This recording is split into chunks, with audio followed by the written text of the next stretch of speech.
Hey contractors, Lionel here. I've got a quick tip for you, and this is focusing on the sales process. When leads come in, we want to jump on them, right? There's lots of data that shows if we jump on a lead within 5 minutes, we're way more likely to be able to close them. And there's a time-old saying that time kills all deals, and that is definitely true. I was speaking with a builder though recently, and this situation came up. There are a lot of leads, and think about how much we've put in effort to be able to have the website, build a brand, have ads running, go to home shows, all these sorts of things to be able to get the phone to ring and forms come in our website. But people are busy, right? And it's only going to get worse as we have more distractions, just busy lives and phones and all of these different things, right? So what can happen, and I'm actually a perfect example of this, where I think about something and it's outside of business hours, like, oh my gosh, I forgot we need to get our furnace serviced or something like that. And I'll fill in a form, but then I'm so busy, it can be terrible at responding to the company. I feel bad about that. So again, we want to make sure that we're always a good customer, to the companies that we're working with. But the reality is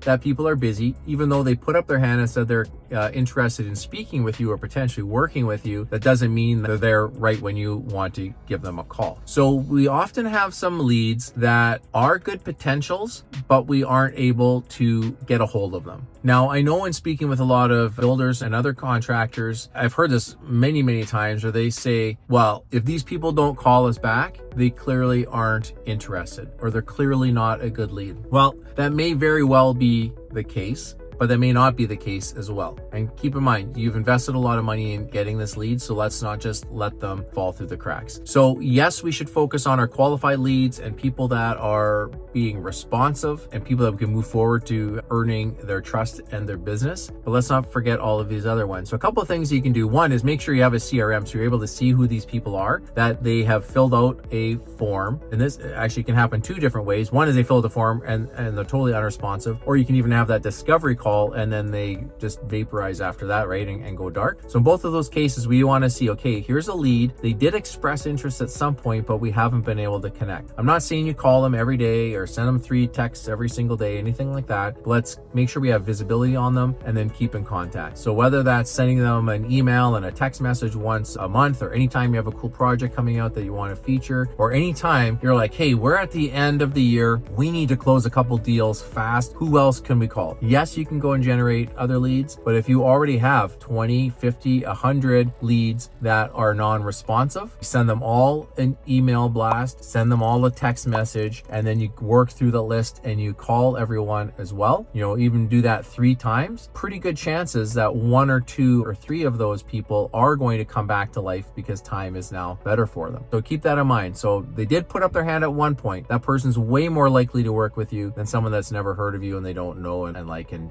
trust. And just even from our own experience running a sales and marketing business here, I'm filming this in late 2025 right now. We have a current client in BC. We originally did a strategic consultation for them back in 2023. And then, we kept in touch a little bit, every 3 to 6 months or so. And then in mid 2025, they reached out and said, hey, we liked what you had to say. We got all of the other things that we wanted out of the way. We're now ready to take action and work on this lead gen and sales and marketing piece. And it was very quick from that point. We got into another meeting and onboarded them and generating leads now. So sometimes, yes, someone sees you're at a home show or a Google ad or a Facebook ad, they fill out a form, they have design plans, are ready to go. But in a lot of cases, people need time to process. Life gets in the way. They have competing needs on their time, right? So let's not forget about that. So just to summarize it, again, once someone fills out that form, let's keep communicating with them until either they become a prospect and client or they say, please stop contacting me. Okay? I hope that helps. Please,